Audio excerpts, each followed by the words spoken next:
नमस्कार दोस्तों, स्वागत है आपका हमारे YouTube चैनल पीसीएस माइंड्स में। आज हम लोग बिहार समसामयिकी के जुलाई महीने के महत्वपूर्ण समसामयिक घटना को देखेंगे जो आने वाले किसी भी प्रतियोगी परीक्षाओं के लिए महत्वपूर्ण होगा। चलिए शुरुआत करते हैं।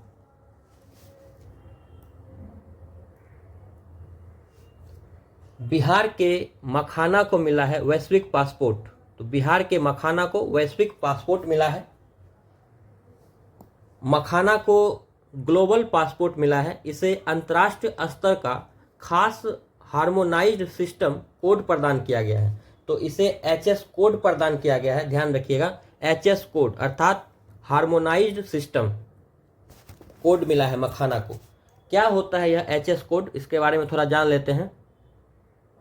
एचएस कोड एक अंतर्राष्ट्रीय स्तर की मान्यता प्राप्त प्रणाली है जिसे विश्व सीमा शुल्क संगठन के स्तर से वस्तुओं के व्यापार, निर्यात और आयात के लिए वर्गीकृत करने के लिए किया गया है। तो यह सीमा शुल्क संगठन विश्व स्तर के सीमा शुल्क संगठन के स्तर से वस्तुओं के व्यापार, निर्यात और आयात के लिए वर्गीकरण करने के लिए किया गया है। और मखाना जो है वह बिहार में दरभंगा, मधुबनी, सुपौल, सहरसा, पूर्णिया, कटिहार आदि में उत्पादित होता है। ध्यान रखना योग्य बात है कि बिहार जो है पूरे विश्व का 80% मखाना उत्पादन करता है। ध्यान रखिएगा, बिहार पूरे विश्व का 80% मखाना उत्पादन बिहार करता है।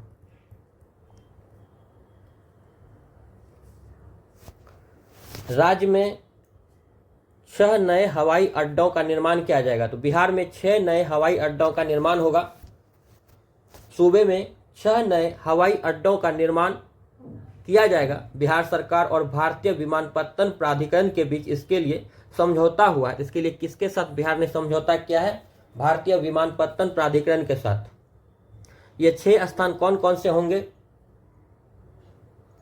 तो मधुबनी, वीरपुर, सुपौल, मुंगेर, वाल्मीकि नगर और मुजफ्फरपुर। 6 स्थान कौन कौन है?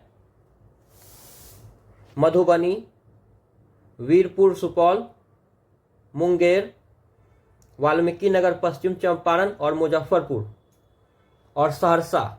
ये 6 स्थान है, ध्यान रखिएगा नाम।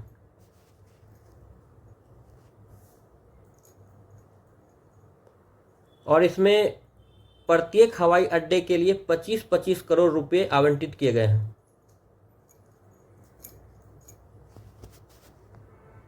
बांका में बनेगा परमाणु बिजली घर। बिहार के बांका में परमाणु बिजली घर बनेगा। केंद्र सरकार की ओर से बिहार में परमाणु घर बनाने जाने के आश्वासन के बाद बिजली कंपनी ने बांका में परमाणु बिजली घर बनाने का प्रस्ताव केंद्र को भेज दिया है। इससे पहले रजौली, नवादा का भी प्रस्ताव गया है और बांका, और इसके बाद एक और आपको देखने को मिलेगा सिवान। 3 स्थान का भी गया हुआ है कि यहाँ पर परमाणु बिजली घर बनाया जाएगा। तो अभी डिसाइड नहीं किया गया है कि कहाँ पर बनेगा, लेकिन रजौली, नवादा, बांका और सिवान ये 3 स्थानों को चिन्हित किया गया है बनाने के लिए। यहाँ पर सर्वे का काम किया जा रहा है।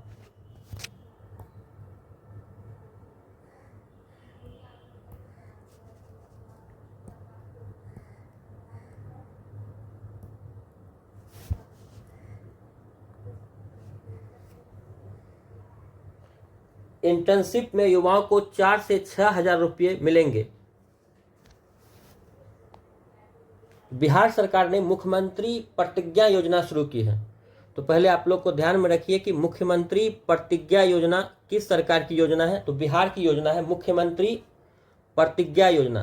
तो इसके अंतर्गत युवाओं को कौशल विकास और बेहतर रोजगार के साथ साथ करियर संवर्धन के लिए इंटर्नशिप की सुविधा दी जाएगी। इस दौरान उन्हें 4 से 6 हजार रुपये मासिक राज्य सरकार की ओर से मिलेंगे। तो इसके लिए जो निर्धारित किया गया है कि 4 से लेकर 6 हजार रुपया तक मिलेगा मासिक। और योजना का नाम है मुख्यमंत्री प्रतिज्ञा योजना। पात्र उम्मीदवारों को 4 से 6 हजार रुपये का मासिक इंटर्नशिप मिलेगा। यह योजना 18 से 28 वर्ष की आयु के युवाओं के लिए है। तो आयु वर्ग याद रखिएगा, 18 से 28 वर्ग के लिए है, 18 से 28 वर्ष के लिए है। उनको 3 से 12 माह की इंटर्नशिप दी जाएगी। और कितना समय का इंटर्नशिप होगा? तो 3 से 12 माह का।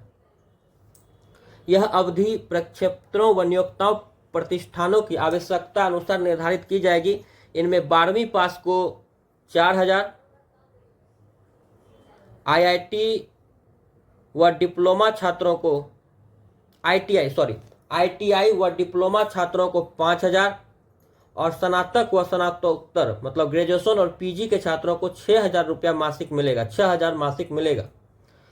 वहीं आजीविका मिशन से जुड़े छात्र जो गृह जिले में हैं उन्हें 2000 व राज्य से बाहर रहने वालों के लिए 5000 रुपये मिलेंगे।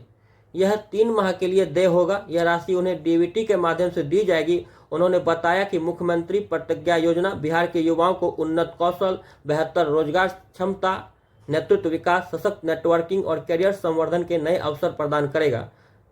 तो ध्यान रखना है कि मुख्यमंत्री प्रतिज्ञा योजना क्या है? तो बिहार के युवाओं को इंटर्नशिप मुहैया कराएगी इसके तहत।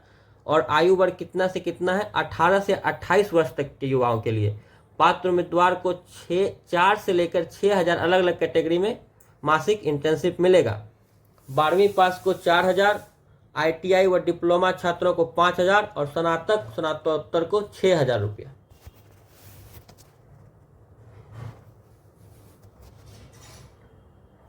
दो 2025-26 में 5000, जबकि अगले 5 वर्षों में 26-27 से 30-31 के दौरान 1 लाख युवाओं को इस योजना का लाभ मिल जाएगा। 2031-31 तक 1 लाख युवाओं को इसके तहत लाभ मिलेगा। हर वर्ष 20-20 हजार युवाओं को इस योजना का लाभ मिलेगा। इसके लिए विकास आयुक्त की अध्यक्षता में कमेटी भी गठित किया गया है। इसमें उद्योग विभाग, सीआईआई और फिक्की के भी प्रतिनिधि शामिल होंगे। यहाँ भी लिखा हुआ देख लीजिए। 12वीं पास को 4000, आईटीआई व डिप्लोमा को 5000, स्नातक और स्नातकोत्तर को 6000। वरिष्ठ कलाकारों को 3000 रुपये मासिक पेंशन। कला संस्कृति एवं युवा विभाग से जुड़ी 2 महत्वपूर्ण योजनाओं को भी स्वीकृति मिली है। इसके तहत राज्य के वरिष्ठ और आजीविका संकट से जूझ रहे उत्कृष्ट कलाकारों को मासिक 3000 रुपये पेंशन दी जाएगी। इसके लिए मुख्यमंत्री कलाकार पेंशन योजना की स्वीकृति दी गई है। तो मुख्यमंत्री कलाकार पेंशन योजना बिहार सरकार की योजना है। इसके तहत जो है मासिक 3000 रुपये पेंशन दिया जाएगा कलाकारों को। मुख्यमंत्री कलाकार पेंशन योजना के तहत 3000 रुपया मासिक मिलेगा। और इस योजना का लाभ उन्हीं कलाकारों को मिलेगा जिनकी आयु 50 वर्ष या उससे अधिक हो, साथ ही सालाना आय 1.20 लाख से अधिक न हो और कला क्षेत्र में 10 वर्ष का अनुभव हो। कुछ शर्तें हैं। इसके बाद है कि राज्य की समृद्ध सांस्कृतिक विरासत और दुर्लभ और विलुप्तप्राय कला रूपों को संरक्षित व प्रचारित करने के लिए मुख्यमंत्री गुरु शिष्य परंपरा योजना शुरू किया सरकार। मुख्यमंत्री गुरु शिष्य परंपरा योजना। इसके तहत विशेषज्ञों व गुरुओं के मार्गदर्शन में युवाओं को इन क्षेत्रों का प्रशिक्षण दिलाया जाएगा। इस योजना पर वित्त वर्ष 2025-26 में 1,11,60,000 रुपये का व्यय किया जाएगा। तो ध्यान रखना है कि बिहार कौन कौन योजना शुरू किया है। तो मुख्यमंत्री प्रतिज्ञा योजना, डिटेल इसमें देखिएगा, आप लोग बता भी दिए हैं। मुख्यमंत्री कलाकार पेंशन योजना और मुख्यमंत्री गुरु शिष्य परंपरा योजना। सीतामढ़ी में सीता मंदिर के लिए 882 करोड़ मंजूर किया गया है। पुनेरा धाम में मां सीता के मंदिर के लिए 882.87 करोड़ रुपए की योजना को स्वीकृत कर दी गई है।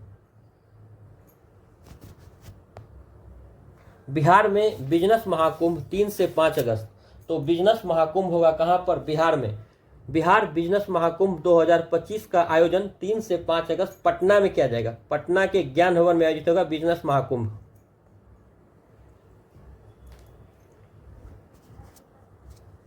पटना के 9 प्रखंडों में होगी जैविक खेती। तो पटना के 9 प्रखंडों में जैविक खेती किया जाएगा। पटना जिला में इस बार 1855 एकड़ में जैविक खेती होती है, वर्तमान में 1855 एकड़ में होती है। और इसके तहत धान, मक्का, ज्वार, बाजरा, रागी, अरहर, दाल, सोयाबीन, मूंगफली की खेती होती है। पिछले साल 2000 एकड़ में खेती हुई थी और इस बार कितने में होगी? 1855 एकड़ में जैविक खेती होगी इस बार। पटना जिले के 9 प्रखंडों को जैविक कॉरिडोर के तौर पर विकसित किया जा रहा है।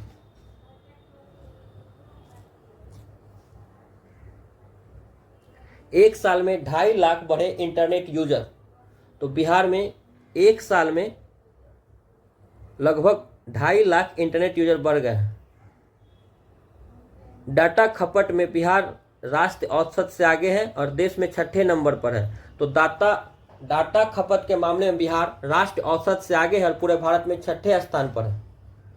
एक साल में राज्य में 2.5 लाख इंटरनेट यूजर बढ़े हैं। वहीं डेटा यूज करने के उपभोक्ताओं की संख्या में भारी बढ़ोतरी हुई है। 2023-24 में बिहार में प्रति माह औसतन 27 GB डेटा उपयोग करने वाले लोग थे। वहीं यह 24-25 में बढ़कर 38 GB हो गया है। तो वर्तमान में बिहार के लोग कितने डेटा यूज करते हैं? 24-25 में देखें तो 38 GB हो गया है प्रति माह औसतन, जो कि राष्ट्र औसत से ज़्यादा है। वर्तमान में राष्ट्र औसत कितना का है? 28 GB का, और बिहार 38 GB यूज कर रहा है। और पहले स्थान पर इसमें महाराष्ट्र है, जो औसतन 82 GB डेटा इस्तेमाल कर रहा है। पहले स्थान पर महाराष्ट्र। दूरसंचार विभाग ने वार्षिक रिपोर्ट जारी की है। इस रिपोर्ट के अनुसार एक साल पहले तक 3 करोड़ लोग इंटरनेट यूजर थे, वहीं इस वर्ष यह आंकड़ा 5 करोड़ 50 लाख हो गया। तो वर्तमान में बिहार में इंटरनेट यूजर्स की संख्या कितनी है? 5 करोड़ 50 लाख। राष्ट्र औसत के अलावा बिहार अन्य कई राज्यों से इसमें आगे है। 100 में से 42 लोग करते हैं इंटरनेट का उपयोग। तो बिहार में शहरी क्षेत्र में इंटरनेट यूजर की संख्या बढ़ी है। दूरसंचार विभाग की बात करें तो राज्य के 100 लोगों में से 42 लोग ही इंटरनेट इस्तेमाल कर रहे हैं। तो बिहार में 100 लोगों में अगर देखा जाए तो 42 लोग इंटरनेट इस्तेमाल करते हैं। वहीं शहरी क्षेत्र में 84 लोग और गांव में 32 लोग। अगर शहरी क्षेत्र में देखा जाए तो औसत कितना है? 84 लोगों का, और ग्रामीण क्षेत्रों में 32 लोगों की औसत है। डेटा यूज करने के मामले में महाराष्ट्र अव्वल है। तो महाराष्ट्र पहले स्थान पर है, उसके बाद दिल्ली, फिर उत्तर प्रदेश का स्थान है और बिहार का स्थान 6ठा है।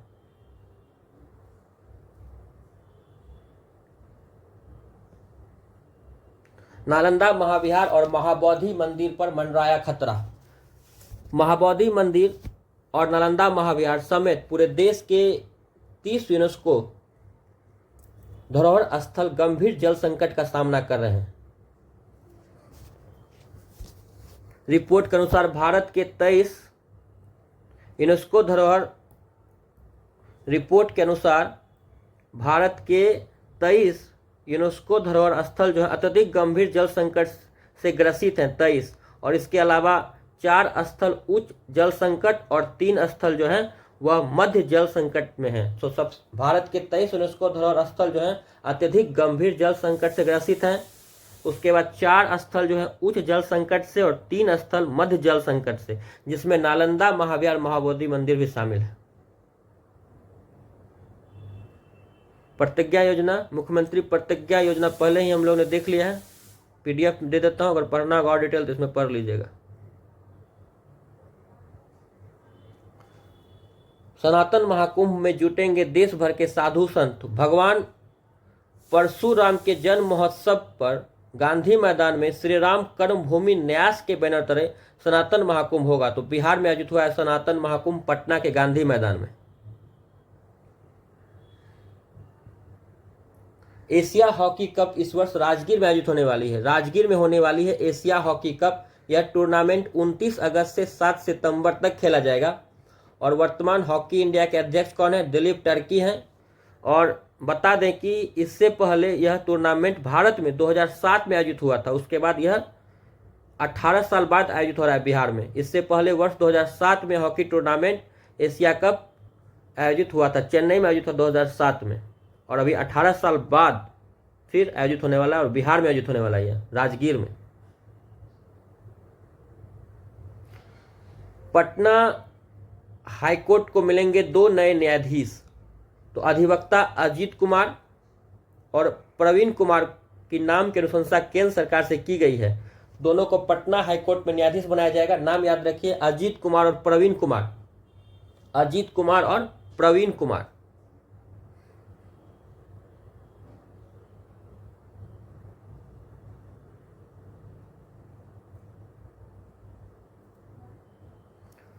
मुख्यमंत्री कलाकार पेंशन योजना। बिहार राज्य के वरिष्ठ एवं आर्थिक रूप से कमजोर कलाकारों को मासिक पेंशन प्रदान किए जाने के लिए मुख्यमंत्री कलाकार पेंशन योजना को कैबिनेट से मंजूरी मिल गई थी। बिहार सरकार की योजना है मुख्यमंत्री कलाकार पेंशन योजना। विकास में चांदन और सबौर अव्वल पुरस्कृत होंगे।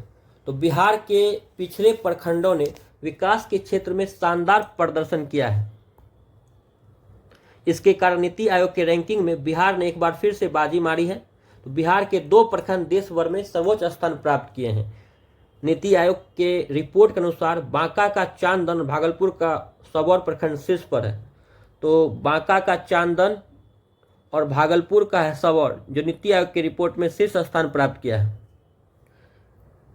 इस उपलब्धि के लिए चांदन और सबौर को 1.5 करोड़ और 1 करोड़ रुपये दिया जाएगा। तो चांदन को 1.5 करोड़ और सबौर को 1 करोड़ मिलेगा। पूरे देश में 329 जिलों के 500 प्रखंडों को पिछड़े प्रखंडों की सूची में शामिल किया है। नीति आयोग द्वारा पूरे भारत में 300 जिलों में से 300 जिलों के 500 प्रखंडों को पिछड़े प्रखंडों की सूची में शामिल किया है। और बिहार में इसकी संख्या देखें तो बिहार में 13 जिलों को पिछले जिलों में शामिल किया है। नीति आयोग ने बिहार के 13 जिलों को पिछड़े जिलों में शामिल किया है। वहीं 27 जिलों के 61 प्रखंड को पिछड़े प्रखंड के आकांक्षी श्रेणी में शामिल किया गया है।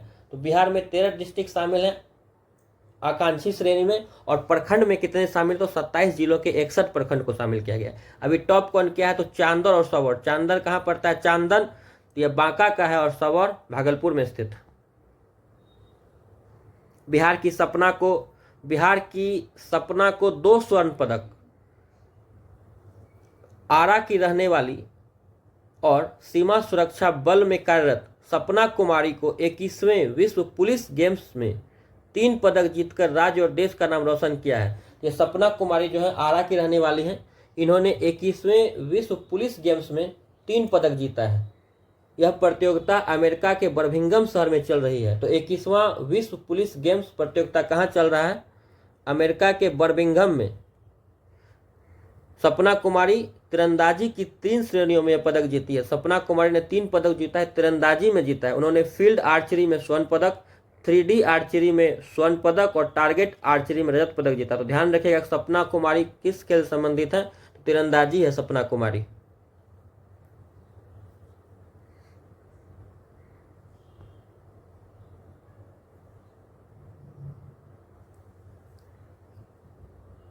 वैभव सूर्यवंशी इंग्लैंड में बने सिक्सर किंग।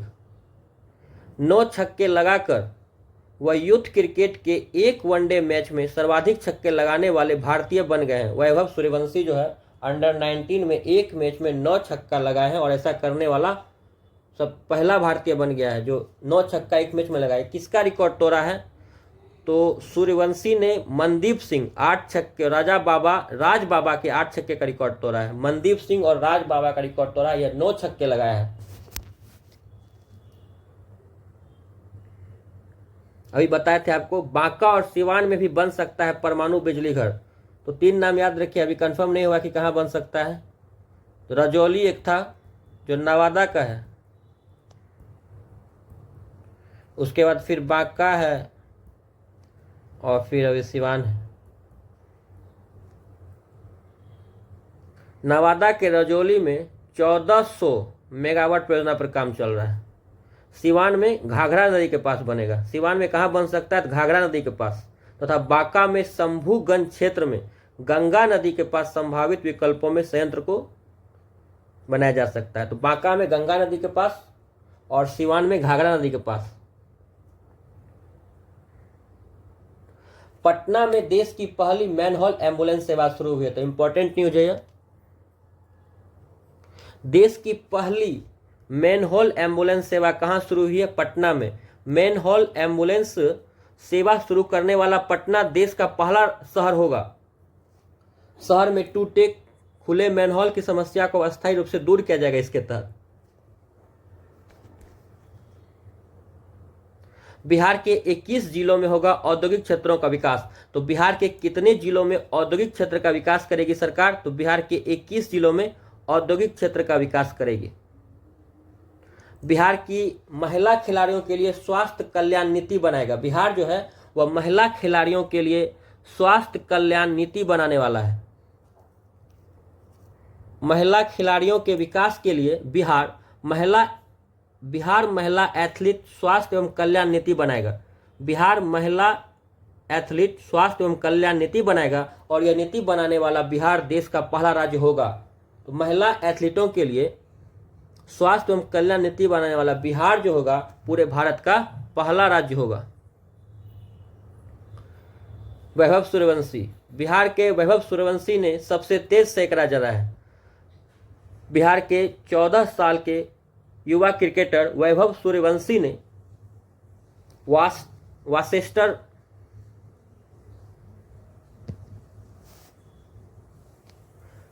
वारस्टर में इंग्लैंड के वारस्टर में अंडर 19 वनडे क्रिकेट के इतिहास का सबसे तेज सैकड़ा जड़ दिया है। सूर्यवंशी ने इंग्लैंड की अंडर 19 टीम के खिलाफ 52 गेंद में 10 चौकों और 7 छक्कों से 100 रन बनाए हैं। उन्होंने पाकिस्तान के कामरान गुलाम का रिकॉर्ड तोड़ा है। तो ध्यान रखना है कि अंडर 19 में सबसे तेज शतक जड़ने वाला खिलाड़ी कौन बन गया है? वैभव सूर्यवंशी। इन्होंने यह इंग्लैंड के खिलाफ किया है। और किसका रिकॉर्ड तोड़ा है? तो पाकिस्तान के कामरान गुलाम का रिकॉर्ड तोड़ा है।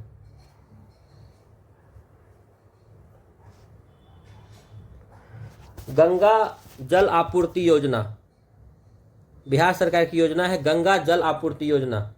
तो इसके तहत बाढ़ से राहत, पेयजल संकट निजात और 135 लीटर शुद्ध पेयजल प्रतिदिन उपलब्ध कराया जाता है। गंगा नदी में बाढ़ अवधि में आए अतिरिक्त जल को शोधित कर पाइप द्वारा राजगीर, गयाजी, बोधगया और नवादा शहरों के चिन्हित पेयजल संकट ग्रसित क्षेत्रों में साल भर पेयजल के रूप में कराया जाता है उपलब्ध। ध्यान रखना है कि कहाँ कहाँ चल रहा है ये योजना। 4 स्थान पर बिहार में यह है: राजगीर, गयाजी, बोधगया और नवादा। चारों स्थान का नाम याद रखिए। 4 स्थान पर चल रहा है मुख्यमंत्री गंगा जल आपूर्ति योजना। राजगीर, गया, बोधगया और नवादा। राजगीर, गया, बोधगया और नवादा। राजगीर, गया, बोधगया एवं नवादा हो। यहाँ पर नवादा शहरों में पेयजल की कमी से जूझ रहे आमजन को सालों भर प्रतिदिन प्रति व्यक्ति 135 लीटर गंगा जल की आपूर्ति किया जा रहा है। कहलगांव की पहाड़ियों में मिला है एल्युमिनियम लेटेराइट का भंडार। तो कहां पर एल्युमिनियम लेटेराइट का भंडार मिला है? बिहार में कहलगांव की पहाड़ी पर। कहलगांव की पहाड़ियों पर मौजूद मिट्टी में एल्युमिनियम लेटेराइट की पुष्टि हुई है। यहां इस खनिज के भंडार होने की उम्मीद है। बटेश्वर पहाड़ी की इस मिट्टी में मिले लेटेराइट में लोहे और एल्युमिनियम के संकेत को देखते हुए खान मंत्रालय ने पूरी पहाड़ी को क्रिटिकल एंड स्ट्रेटेजिक खनिज ब्लॉक में शामिल किया है। तो खान मंत्रालय इसको क्रिटिकल एंड स्ट्रेटेजिक खनिज ब्लॉक में शामिल किया है। बटेश्वर पहाड़ी कहलगांव में मिला है एल्युमिनियम लेटेराइट के भंडार। इस पहाड़ी में 3 खंड हैं। यह ब्लॉक बटेश्वर स्थान, कासरी, जगन्नाथपुर कहलाता है। बटेश्वर स्थान, कासरी, जगन्नाथपुर। क्या है लेटेराइट? तो लेटेराइट मुख्य रूप से मिट्टी की एक किस्म है जो हवा के संपर्क में आने पर ठोस चट्टान में बदल जाती है। ध्यान रखना।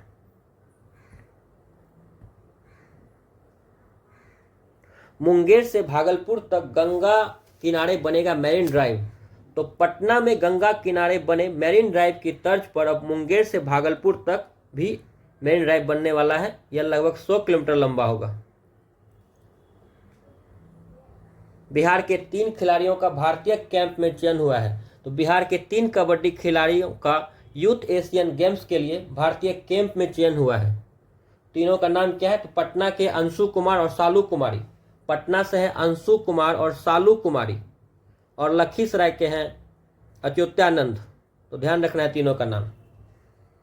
किस खेल से संबंधित है? तो कबड्डी से।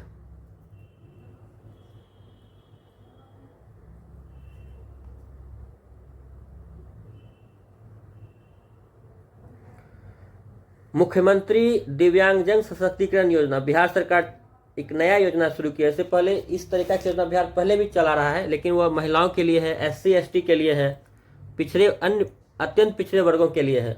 और अभी मुख्यमंत्री दिव्यांगजन सशक्तिकरण योजना है। इसके तहत जो है, अगर BPSC का PT निकालते हैं तो आपको 50,000 रुपया, अगर UPSC का PT निकालते हैं तो 1 लाख रुपया की राशि दी जाएगी। तो मुख्यमंत्री दिव्यांगजन सशक्तिकरण योजना बिहार की योजना है। बिहार की बेटी को अमेरिका में 6 पदक मिले हैं। तो पूर्वी चंपारण की रहने वाली विजया कुमारी अमेरिका के बर्मिंघम में आयोजित विश्व पुलिस और फायर खेलों में 6 पदक जीतकर देश का गौरव बढ़ाया है। यह CISF की तरफ से विजया ने प्रतियोगिता में हिस्सा लिया और अकेले 6 पदक जीता है। यह किसके? CISF की ओर से खेल रही थी विजया कुमारी। कहाँ की रहने वाली हैं? तो पूर्वी चंपारण बिहार की रहने वाली हैं। वहीं CISF ने इसमें कुल 64 पदक जीते हैं।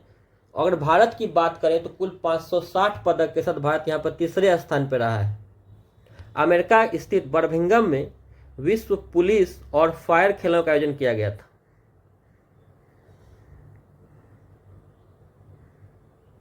JP गंगा पथ के किनारे बनेगा ट्रैफिक पार्क।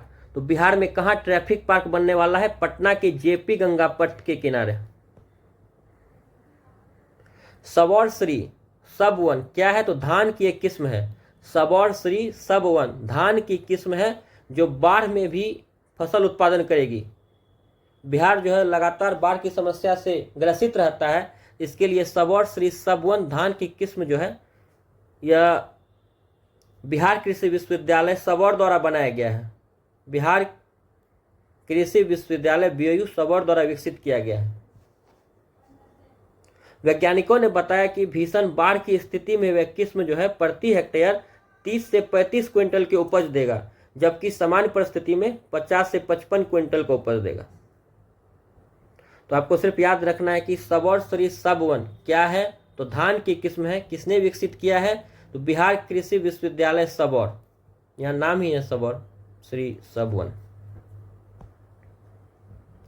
राजगीर में होगा junior state hockey association of Bihar की ओर से प्रथम जूनियर हॉकी स्टेट चैंपियनशिप बालक एवं बालिका वर्ग राजगीर में आयोजित किया जाएगा।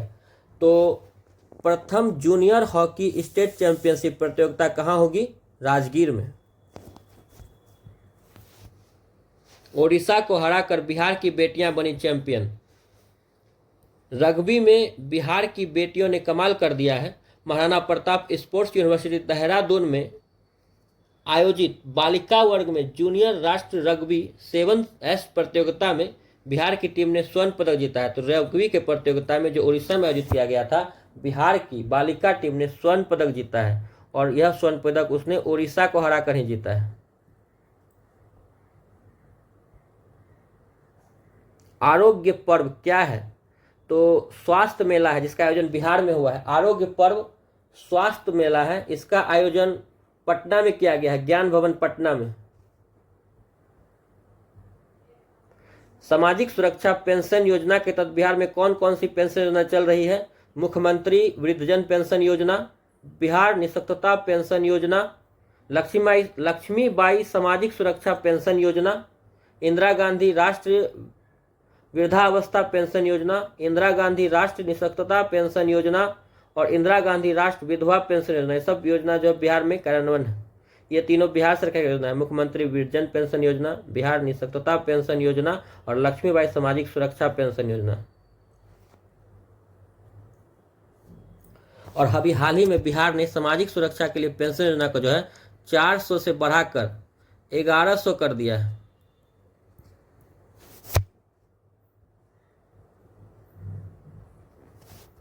बिहार झारखंड के बीच सोन नदी जल बंटवारे का मामला सुलझ गया है। तो सोन नदी आपके एग्जाम के लिए बहुत महत्वपूर्ण होगा। केंद्रीय गृह मंत्री अमित शाह की अध्यक्षता में रांची में हुई है पूर्वी क्षेत्र परिषद की बैठक में बिहार और झारखंड के बीच वर्षों पुरानी सोन नदी जल बंटवारे का मामला सुलझ गया है। बैठक में सहमति बनी कि संयुक्त बिहार के समय बिहार के हिस्से आए सोन नदी के 7.75 मिलियन एकड़ फीट पानी में 5.75 MAF बिहार और 2 MAF पानी जो है झारखंड यूज करेगा। तो अगर संयुक्त जब बिहार झारखंड एक साथ था तब कितना था, तो 7.75 मिलियन एकड़ फीट पानी था, 7.75 मिलियन एकड़ फीट। अभी समझौता में तय हुआ है कि बिहार इसका कितना यूज करेगा, 5.75 बिहार यूज करेगा और फिर 2 MAF झारखंड यूज करेगा। उप मुख्यमंत्री सम्राट चौधरी ने पूर्वी क्षेत्र परिषद की 27वीं बैठक में बिहार का पक्ष रखा है। तो पूर्वी क्षेत्र परिषद की 27वीं बैठक कहाँ हुई, अभी रांची में हुआ है। बिहार से कौन गए थे, तो उप मुख्यमंत्री सम्राट चौधरी। अध्यक्षता किसने किया है, अमित शाह ने अध्यक्षता किया। यहाँ पर क्या हुआ है, तो सोन जल बंटवारा जो बिहार झारखंड के बीच था इसको सुलझा लिया गया है। इसमें पहले 7.75 मिलियन एकड़ फीट पानी जो था बिहार को उपलब्ध था जब संयुक्त बिहार था, तो वर्तमान में 5.75 बिहार लिया है और 2 जो है वह झारखंड के पास गया है। बिहार को मछली पालन के लिए मिला है लीडरशिप अवार्ड। बिहार को एग्रीकल्चर लीडरशिप अवार्ड 2025 दिया गया है। अवार्ड का नाम क्या है, एग्रीकल्चर लीडरशिप अवार्ड। मत्स्य पालन के क्षेत्र में उत्कृष्ट प्रदर्शन के लिए बिहार के सम्मान मिला है। नई दिल्ली में हुए सम्मान समारोह में पशु एवं मत्स्य संसाधन विभाग की अपर मुख्य सचिव डॉक्टर N विजय लक्ष्मी ने सम्मान ग्रहण किया है। मोस्ट इंपोर्टेंट क्वेश्चन, अगर कृषि के क्षेत्र में बिहार कोई उपलब्धि करता है तो बीपीएससी वहां से क्वेश्चन अवश्य पूछती है। और बिहार वर्तमान में अपनी मछलियों को दूसरे राज्य में भेज रहा है। 2024-25 में मछली उत्पादन में 101% का लक्ष्य प्राप्त हुआ बिहार को।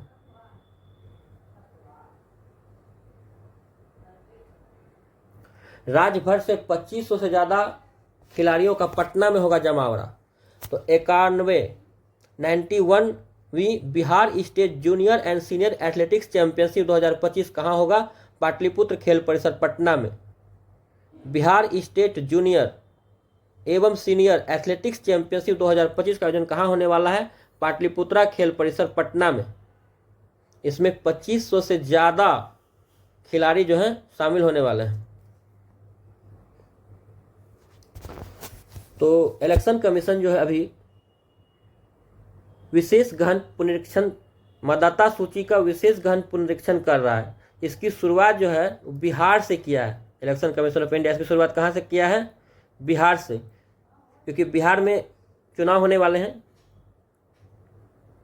मछली का उत्पादन 9.59 लाख मीट्रिक टन हो गया है। 9.59 लाख मीट्रिक टन पहुंच गया है मछली का उत्पादन।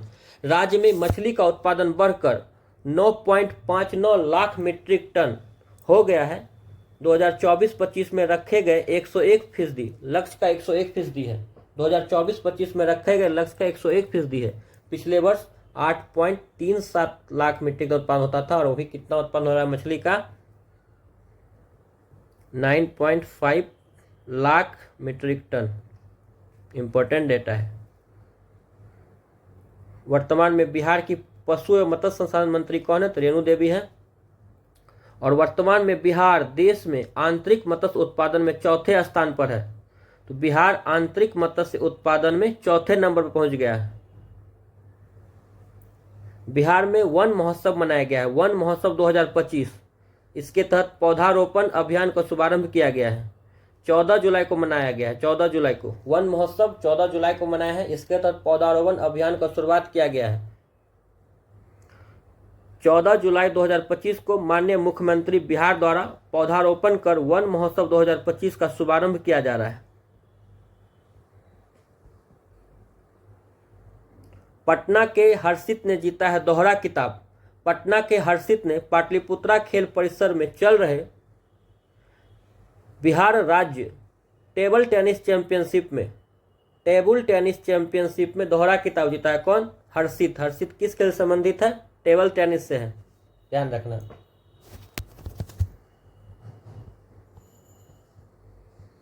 वन महोत्सव में 5 करोड़ पौधे लगेंगे। वन एवं जलवायु परिवर्तन विभाग द्वारा आयोजित राज्य स्तरीय वन महोत्सव 2025 का शुभारंभ किया गया है और बिहार में इस साल 5 करोड़ पौधारोपण का लक्ष्य रखा गया है। तो वन महोत्सव के अंतर्गत बिहार कितना पौधारोपण का लक्ष्य रखा है? 5 करोड़। वर्ष 2012 में शुरू हुआ था हरियाली मिशन। तो बिहार ने हरियाली मिशन कब शुरू किया है? तो वर्ष 2012 से। मुख्यमंत्री की पहल पर वर्ष 2012 में हरियाली मिशन की शुरुआत किया गया था। इससे हरित आवरण जो है 15.05% हो गया था और इसे 2028 तक 17% करने का लक्ष्य रखा है। तो बिहार जो है अपने हरित आवरण को 2028 तक कितना % करने का लक्ष्य रखा है? तो 17% करने का लक्ष्य रखा है। और जल जीवन हरियाली अभियान कब शुरू किया था? 2019 से। कंफ्यूज नहीं होइएगा, यह हरियाली मिशन है। 2012 में बिहार सरकार शुरू करती है हरियाली मिशन और 2019 में शुरू की थी जल जीवन हरियाली अभियान। जल जीवन हरियाली अभियान 2019 और हरियाली मिशन 2012। विपुल पंचोली पटना हाईकोर्ट के नए मुख्य न्यायाधीश होंगे। तो विपुल पंचोली जो है वो पटना हाईकोर्ट के मुख्य न्यायाधीश बन गए हैं। जस्टिस विपुल एम पंचोली पटना हाईकोर्ट के 45वें चीफ जस्टिस होंगे। तो ध्यान रखिएगा नंबर, कितने नंबर के चीफ जस्टिस बने बिहार के? 45 नंबर के बने हैं। विश्व सर्प दिवस, तो यहाँ बिहार सरकार एक न्यूज डाली थी, वही यहाँ मैंने कवर किया है। विश्व सर्प दिवस 16 जुलाई को कब मनाते हैं? 16 जुलाई। बिहार में सांप की लगभग 45 प्रजातियां पाई जाती हैं जो पारिस्थितिक संतुलन बनाने में अहम भूमिका निभाते हैं। सांप जो है कोल्ड ब्लडेड जीव है, याद रखिएगा, सांप कोल्ड ब्लडेड जीव है। पश्चिमी कोसी नहर परियोजना के लिए 7,832 करोड़ रुपया दिया जा रहा है। 7,832 करोड़। कैबिनेट ने पश्चिमी कोसी नहर परियोजना के लिए 7,832 करोड़ 29 लाख रुपये पर मुहर लगा दी है। तो ध्यान रखिएगा कि इस योजना के अंतर्गत पश्चिमी कोसी मुख्य नहर के 35 किलोमीटर जो होगा 35 किलोमीटर नेपाल भाग तक एवं भारतीय भाग में आवश्यकता अनुसार पश्चिमी कोसी मुख्य नहर और क्षतिग्रस्त संरचनाओं का नवीकरण किया जाएगा। इसमें 35 किलोमीटर इसका हिस्सा नेपाल में चले जाता है, 35 किलोमीटर का। यह जो है मधुबनी और दरभंगा को लाभ पहुंचाएगा, दरभंगा मधुबनी। पंप स्टोरेज नीति 2025 को मंजूरी, हरित ऊर्जा को मिलेगी नई ताकत। तो बिहार ने पंप स्टोरेज नीति 2025 लाया बिहार सरकार। राज्य मंत्रिपरिषद ने बिहार पंप स्टोरेज प्रोत्साहन नीति 2025 प्रारूप को स्वीकृति दे दी है। यह नीति राज्य में स्वच्छ और सतत ऊर्जा उत्पादन को बढ़ावा देने, ऊर्जा भंडारण की दीर्घकालिक व्यवस्था विकसित करने तथा ग्रिड स्थिरता को सुदृढ़ करने की दिशा में एक बड़ा कदम है। बिहार के ऊर्जा मंत्री कौन है? विजेंद्र प्रसाद यादव। तो बिहार ने नवीकरण ऊर्जा को बढ़ावा देने के लिए पंप स्टोरेज 2025 लाया है। इसके तहत क्या होगा? यह नीति राज्य में स्वच्छ ऊर्जा, सतत ऊर्जा को बढ़ावा देगी, ऊर्जा भंडारण की दीर्घकालिक व्यवस्था विकसित होगा और ग्रिड स्थिरता को सुदृढ़ किया जाएगा। बिहार सरकार ने बिहार लर्निंग वीक आयोजित किया है। बिहार लर्निंग वीक कब से कब तक? 11 से 17 जुलाई।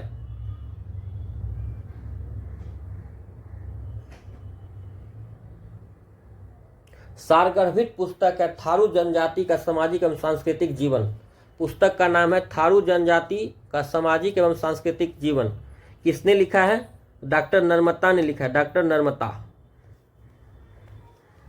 पूर्वी चंपारण की रहने वाली बीएन कॉलेज इतिहास की विभाग में सहायक प्राध्यापिका डॉक्टर नर्मता कुमारी की पुस्तक, यह 7 अध्यायों में थारू जनजाति का सामाजिक एवं सांस्कृतिक जीवन नाम से एक पुस्तक लिखा गया है, ध्यान रखिएगा। बिहार में इस महीने से 125 यूनिट बिजली मुफ्त। बिहार सरकार ने 125 यूनिट बिजली मुफ्त कर दिया है। बिहार के लोगों को इसी महीने से 125 यूनिट बिजली मुफ्त मिलेगी। इससे 1,67,00,000 परिवारों को लाभ होगा। अगले 3 वर्षों में घरेलू उपभोक्ताओं के घर की छतों पर सौर ऊर्जा संयंत्र लगाने का भी बिहार सरकार लक्ष्य रखी है। पटना राज्य का सबसे स्वच्छ शहर, पटना राज्य का सबसे साफ शहर है। गया जी दूसरे स्थान पर है और भागलपुर तीसरे स्थान पर। बिहार में स्वच्छ शहर की बात करें तो पहले स्थान पर पटना है, दूसरे स्थान पर गया जी है और तीसरे स्थान पर भागलपुर है। गुरुवार को जारी स्वच्छता की राष्ट्र रैंकिंग में बिहार के 100 शहरों को ODF प्लस सर्टिफिकेट मिला है। बिहार के 100 शहर को यहाँ पर ODF प्लस का सर्टिफिकेट दिया गया है। वहीं पटना नगर निगम को मिनिस्ट्रियल अवार्ड भी दिया जाएगा। तो पटना नगर निगम को मिनिस्ट्रियल अवार्ड दिया जाएगा। पटना नगर निगम, ध्यान रखें कौन सा अवार्ड मिला है, मिनिस्ट्रियल अवार्ड। सर्वे में पटना को वाटर प्लस, गया जी को ODF प्लस जिला, 2 शहरों पटना और गया जी को गार्बेज फ्री सिटी में 3 स्टार रेटिंग मिला है। तो सब ध्यान रखना होगा, इसमें डेटा ज़्यादा हो रहा है। तो पटना को वाटर प्लस, गया जी को ODF प्लस, उसके बाद 2 शहर पटना और गया जी को गार्बेज फ्री में 3 स्टार रेटिंग मिला है और भागलपुर और सुपौल को 1 स्टार रेटिंग मिला है। नई दिल्ली में हुए समारोह में आबादी के हिसाब से 5 अलग अलग वर्गों में रैंकिंग जारी की गई है। राष्ट्र रैंकिंग में बिहार के शहरों का प्रदर्शन सुधरा है। 10 लाख से ज़्यादा आबादी वाले 40 शहरों में पटना 21वें स्थान पर पहुंच गया है। गंगा किनारे वाले बसे 88 शहरों में पटना 4थे स्थान पर आ गया है। पिछले बार पटना 6ठे स्थान पर था। 3 से 10 लाख की आबादी वाले 101 शहरों में गया जी 27वें स्थान पर, तो भागलपुर 64वें स्थान पर है। राज्य के सबसे साफ शहरों में 4थे पर दरभंगा है, 5वें पर मोतिहारी है और 6ठे पर सुपौल है। मुजफ्फरपुर का स्थान 9वां है। तो यहाँ से जो डाटा आप लोग कॉपी लीजिएगा, एक पेन लीजिएगा, नोट कीजिएगा और मेन चीज़ को नोट डाउन कर लीजिएगा। यहाँ से एक क्वेश्चन 71st BPSC में निश्चित आने वाले हैं और BPSC TRE में भी आने वाला है यहाँ से क्वेश्चन। तो बहुत इंपॉर्टेंट है टॉपिक। तकनीकी शिक्षा विभाग को IIT मुंबई का सम्मान। तो बिहार के तकनीकी शिक्षा विभाग को IIT मुंबई से सम्मान दिया गया। बस ध्यान में रखिएगा कि बिहार के तकनीकी शिक्षा विभाग को कहां से सम्मान मिला है, IIT मुंबई से। उत्तर बिहार के 3 जिलों में बनेगा चंपारण सत्याग्रह सर्किट। लिख के दे देता हूं, मोस्ट VVI क्वेश्चन, यहां से 100% क्वेश्चन आ रहा है।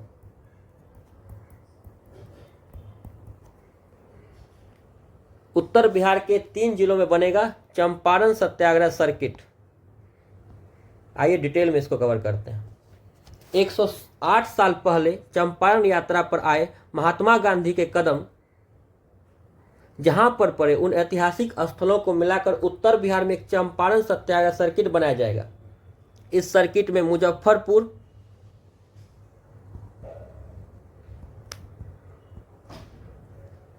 पश्चिम चंपारण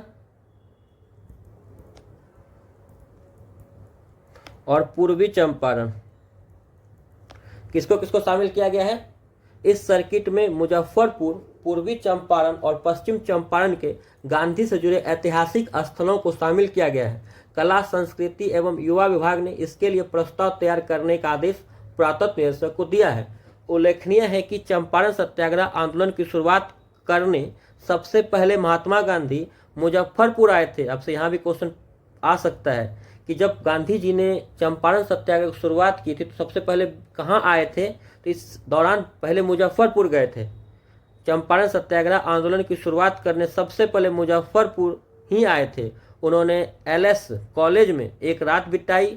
सुबह कूप में स्नान करने के बाद उस समय के प्रसिद्ध वकील गया बाबू, ले लीजिए एक और नाम, गया बाबू के रमना स्थित आवास पर चले गए थे।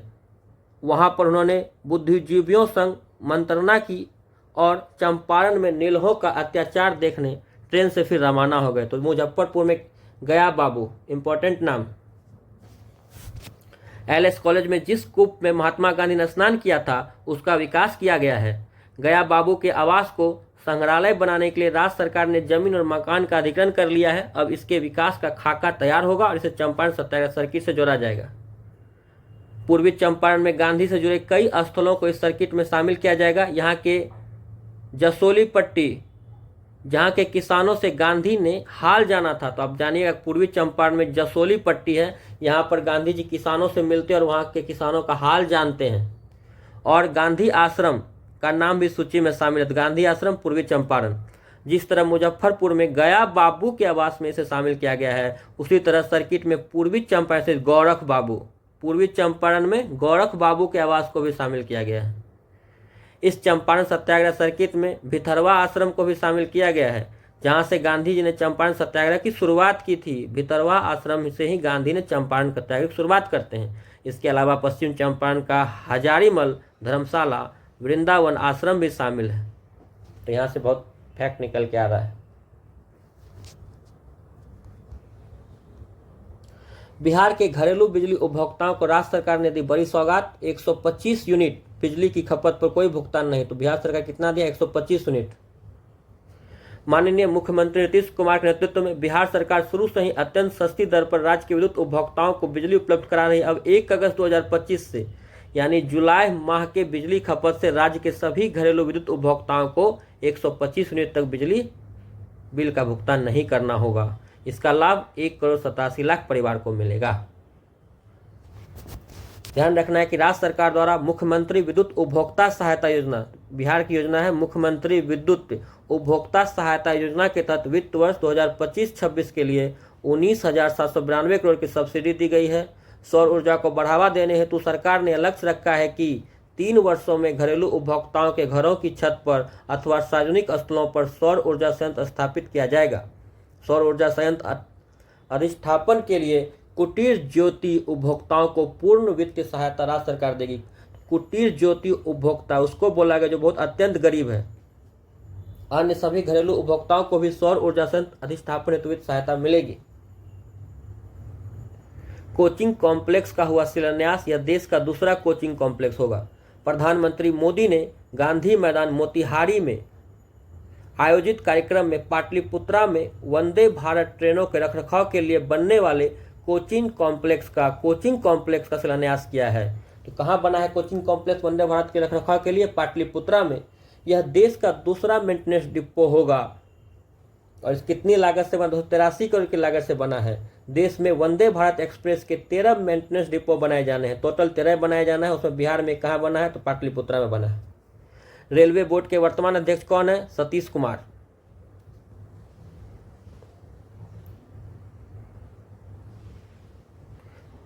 बिहार के पीयूष ने अगले जूनियर एशियन के लिए किया क्वालिफाई। पाटलिपुत्रा खेल परिसर में शनिवार को राज्य में पहली बार आयोजित इंडियन ओपन एथलेटिक्स मीट 2025 कहाँ हुआ है? पाटलिपुत्रा खेल परिसर पटना में Indian open athletics meet 2025। Athletics meet में रोहतास के पीयूष राज ने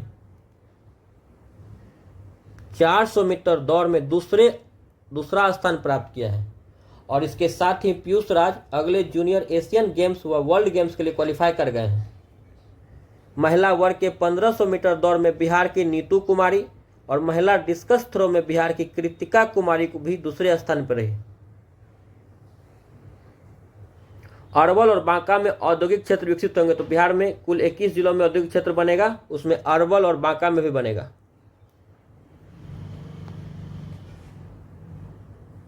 सोनामा के कबीर मठ में बनेगा आयुर्वेद विश्वविद्यालय। फतुहा के सोनामा स्थित कबीर मठ में राज्य का पहला आयुर्वेद विश्वविद्यालय बनेगा। तो बिहार का पहला आयुर्वेदिक विश्वविद्यालय कहाँ बनने वाला है? आयुर्वेद विश्वविद्यालय फतुहा पटना में। एग्जैक्ट अगर स्थान की बात करें तो सोनामा स्थित कबीर मठ में। और कबीर कृष्ण गौशाला का भी निर्माण यहाँ किया जाएगा। जस्टिस पंचोली बने पटना हाईकोर्ट के मुख्य न्यायाधीश, पहले ही कवर कर लिए हैं। 45वें मुख्य न्यायाधीश होंगे पटना हाईकोर्ट के। और इसको शपथ कौन दिलाए हैं? तो राज्यपाल आरिफ मोहम्मद खान ने पद एवं गोपनीयता की शपथ दिलाई है। नियुक्ति राष्ट्रपति करता है और शपथ राज्यपाल दिलाता है।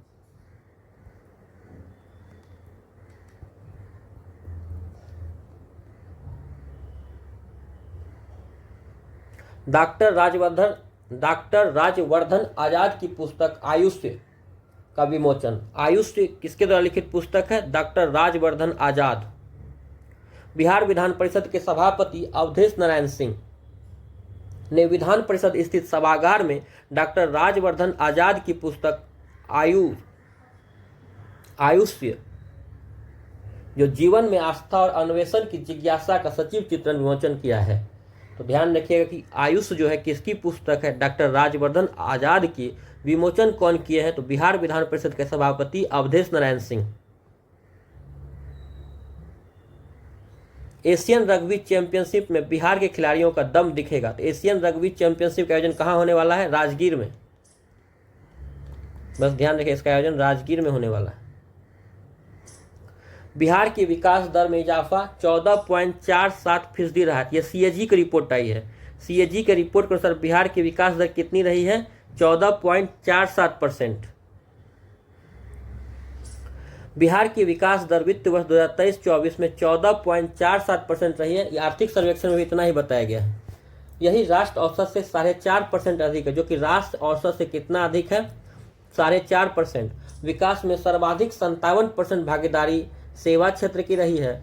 वहीं प्राथमिक क्षेत्र का योगदान 24.23% रहा है। तो ये सीएजी का रिपोर्ट है। ये तो सेम है, लेकिन यहाँ पे कुछ डिफरेंस लग रहा है हमको। तो ध्यान रखिएगा कि सीएजी की रिपोर्ट के अनुसार बिहार का विकास दर कितना रहा है? 14.47%। और 57% जो भागीदारी है वह सेवा क्षेत्र की है। और प्राथमिक क्षेत्र का योगदान कितना है? तो 24.23%।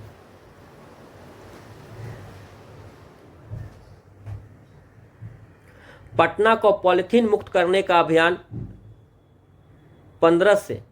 पटना शहर को एकल उपयोग प्लास्टिक यानी कि पॉलीथीन कैरी बैग मुक्त करने के लिए 15 अगस्त से 2 अक्टूबर तक 47 दिनों का अभियान चलेगा। पटना नगर निगम मुक्त शहर के लिए अभियान की शुरुआत कदम कुआं से करने वाले हैं। कदम कुआं स्थित मॉडल वेडिंग। मुख्यमंत्री नीतीश कुमार ने वैशाली में बुद्ध सम्यक दर्शन संग्रहालय का लोकार्पण किया है। तो बुद्ध सम्यक दर्शन संग्रहालय कहाँ बना है? वैशाली में बना है। मुख्यमंत्री नीतीश कुमार ने यहाँ लोकार्पण किया है। 15 देशों के प्रमुख बौद्ध भिक्षु धर्मावलंबी यहाँ मौजूद रहे।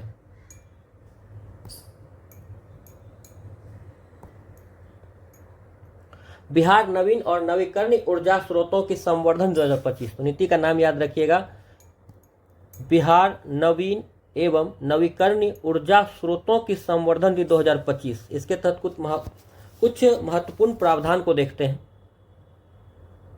इसके तहत 100% स्टेट जीएसटी में छूट दिया जाएगा। रिन्यूएबल एनर्जी बजट का न्यूनतम 5% अनुसंधान विकास हेतु आरक्षित किया जाएगा।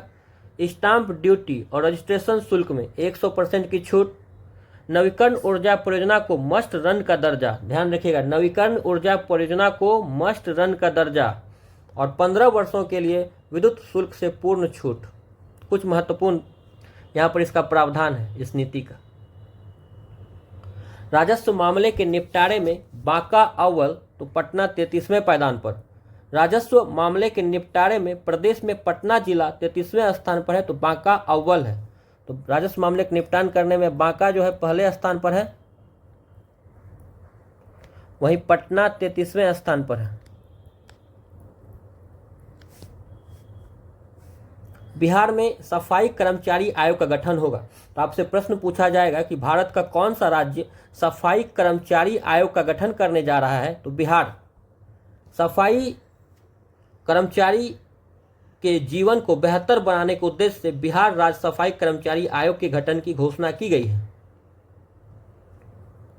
राज्य में वर्तमान में 263 नगर निकाय हैं। बिहार में कितने नगर निकाय हैं? तो 263। इनमें से 19 नगर निगम है। तो बिहार में अभी वर्तमान में नगर निगम की संख्या कितनी है? 19। 88 नगर परिषद है और 156 नगर पंचायत है। और बिहार में ग्राम पंचायत की संख्या कितनी है? 8053। बुद्ध सम्यक दर्शन संग्रहालय और स्मृति स्तूप कहाँ? वैशाली में बना है। इंपॉर्टेंट इसका डेट भी पूछा जा सकता है। तो 29 जुलाई को लोकार्पण किया नीतीश कुमार ने, 29 जुलाई 2025 को।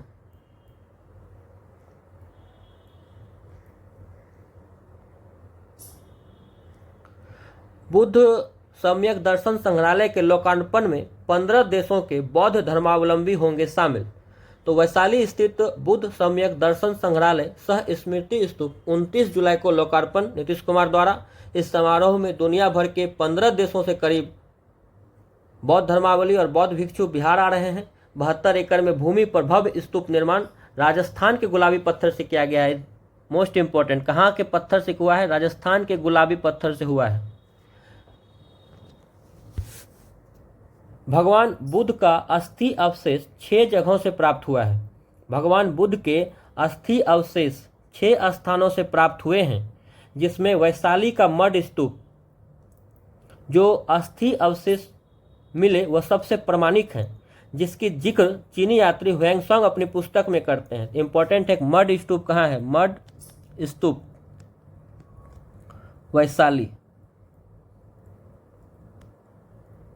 ध्यान रखिएगा।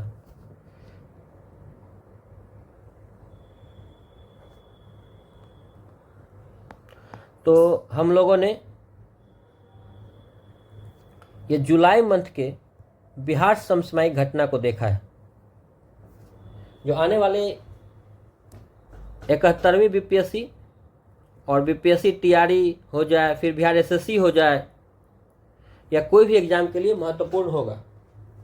अगर आपको यह कंटेंट और वीडियो अच्छा लगे, चैनल को जरूर सब्सक्राइब कीजिए।